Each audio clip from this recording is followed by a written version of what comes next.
अस्सलामुअलैकुम दोस्तों, welcome back to our channel find Urdu.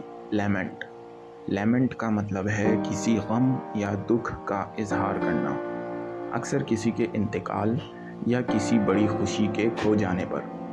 जब आप किसी मुसीबत या नुकसान पर दुख का इजहार करते हैं तो आप लैमेंट करते हैं।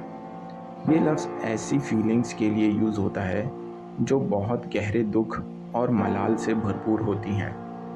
लैमेंट को आप किसी पर्सनल दुख या सोशल ट्रेजेडी के लिए भी यूज़ कर सकते हैं। जैसे उसने अपने दोस्त की मौत पर बहुत दर्द भरी लैमेंट्स लिखी थीं।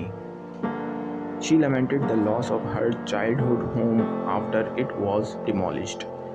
उसने अपने बचपन के घर के गिराए जाने पर दुख का इजहार किया।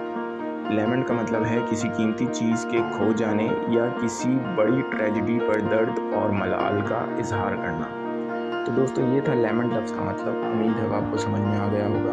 मिलते हैं नेक्स्ट वीडियो में। शुक्रिया।